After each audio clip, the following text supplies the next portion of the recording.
Deuxième forteresse. Il faut connaître sexuellement son partenaire avant de l'épouser.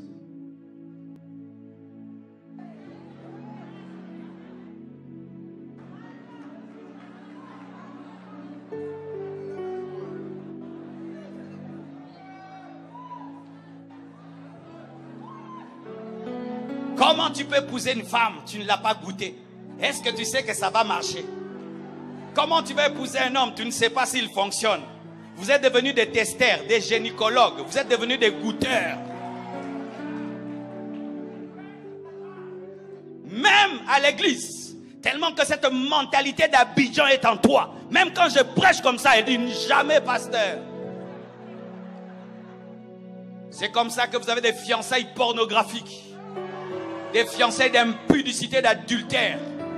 Le jour du mariage, vous n'êtes pas pressé d'aller dormir parce que vous avez déjà tout fait. Des mariés qui dansent jusqu'à 4 heures du matin, qui ne sont pas pressés. Et quand on leur demande de s'embrasser, ils s'embrassent comme des professionnels parce qu'ils ont déjà tout fait. Oh, je te parle, je te parle, je te parle, je te parle. Quand vous vous embrassez bien comme ça, où est-ce que vous avez appris ça? Vous avez appris ça où? Les jours du mariage, vous faites ça bien comme ça.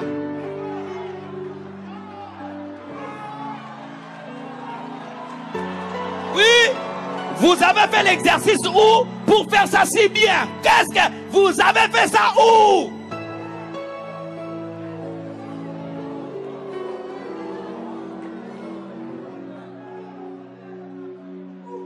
Pourquoi une culture que nous avons maintenant, qu'il faut chercher à savoir? Parce que peut-être qu'il est impuissant, peut-être qu'il est frigide, peut-être que ça ne va pas marcher, peut-être que, et même quand on est chrétien, et qu'on nous prêche la sainteté, qu'on nous dit que Marie était vierge, et Joseph ne l'avait pas connue, tu dis Yuma de Yuma, Joseph vraiment Yuma.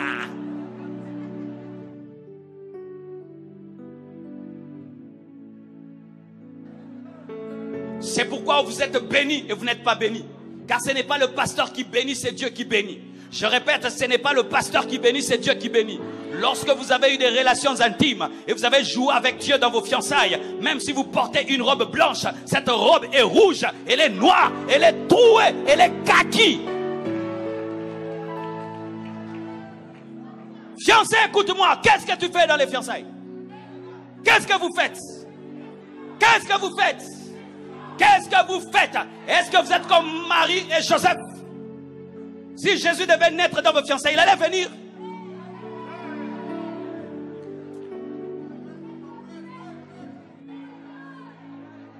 Si Jésus devait naître dans vos fiançailles, il allait trouver un Joseph qui a déjà déviergé Marie.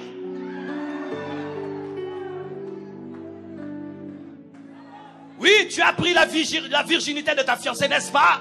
Tu l'as déjà fait avorter combien de fois? Tu as déjà avorté combien de fois dans tes fiançailles?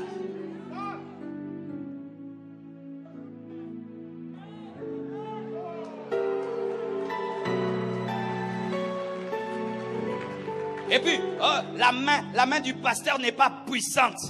Après la bénédiction, on n'a rien vu. Vous allez voir quoi? Vous avez déjà tout vu. Vous allez voir quoi? Vous avez déjà tout fini. Des mariés qu'on appelle fiancés. Des mariés qu'on appelle fiancés. La Bible nous dit que Joseph n'avait pas connu Marie. Je vous donne le verset. Il y a toujours des gens qui demandent le verset. Prends les versets. Bizarre, même s'il connaît l'histoire. Pasteur, c'est où? Luc 1, 26 à 27. Prends les versets, toi qui aimes les versets. La Bible dit, au 6e mois, l'ange Gabriel fut envoyé par Dieu dans une ville de Galilée, appelée Nazareth, auprès d'une vierge fiancée. Dites vierge fiancée. Dites vierge fiancée. Dites vierge fiancée. À un homme, pas une femme.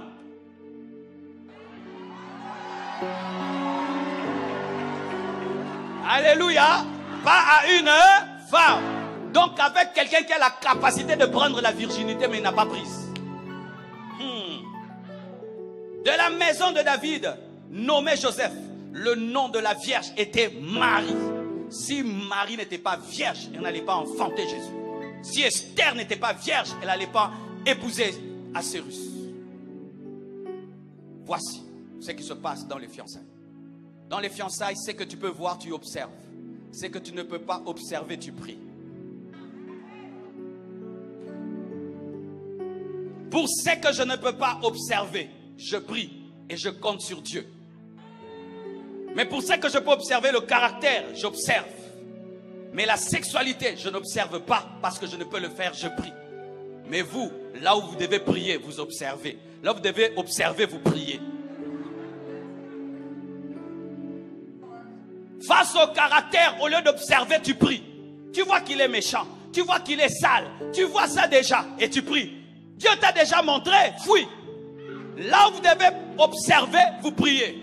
Mais là où vous ne devez pas observer, vous observez. J'aimerais te voir comment tu es quand même. Quand même. Si tu m'aimes, et vous utilisez toujours si tu m'aimes. Si tu m'aimes. Ma soeur, fais attention à si tu m'aimes. Quelqu'un peut dire qu'il aime le poulet. Est-ce qu'il aime le poulet? Quand quelqu'un dit qu'il aime le poulet, c'est pour manger le.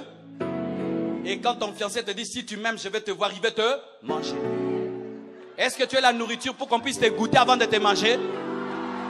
Dis à ton fiancé, je ne suis pas une nourriture, on ne me goûte pas, on ne me goûte pas. Je suis une femme, je suis une chrétienne, je suis un enfant de Dieu. Tu ne me goûteras pas, je ne suis pas un poulet, je ne suis pas un poulet. Maman, tu n'es pas un poulet. Donne-moi l'amen, hein?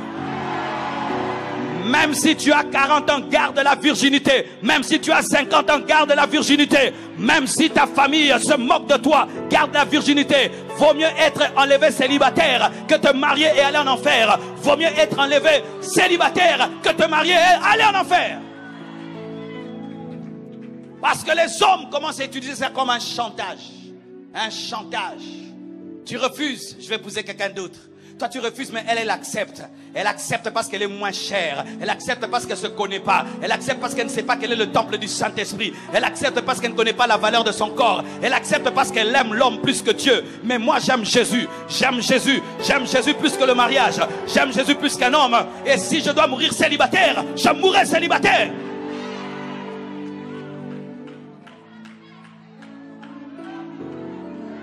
Des forteresses qui sont dans les hommes la plupart des temps. La plupart, ce sont les hommes qui ont cette forteresse plus que les femmes.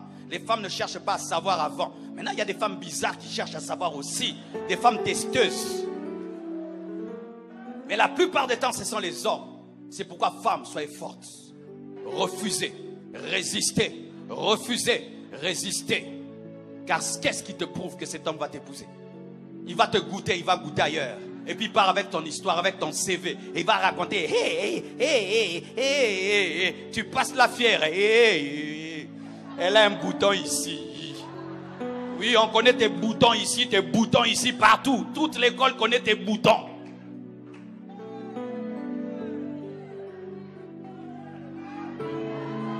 Ceux du peuple qui connaîtront leur Dieu agiront avec fermeté. Ceux du peuple qui connaîtront leur Dieu agiront avec fermeté. En ce temps de la fin, femme, tu dois être ferme, tu dois être pure, tu dois être sainte, tu dois être consacrée. Et tu ne dois pas penser comme tout le monde et faire comme tout le monde. Et ce que vous ne savez pas, je l'ai enseigné une fois, c'est que lorsque vous essayez avant, ça perturbe l'observation. Ça peut être un homme qui ne va pas t'épouser, mais tu le permets de te connaître. Et à cause du plaisir qu'il t'a donné, tu l'épouses pour le plaisir. Alors que le mariage n'est pas fondé sur le plaisir. Il est fondé sur le caractère. Et tu te rends compte que le plaisir ne peut te donner le bonheur. Parce qu'il y a une différence entre le plaisir et le bonheur. Ça peut être la femme de ta vie, tu la connais comme ça, et puis tu as un dégoût.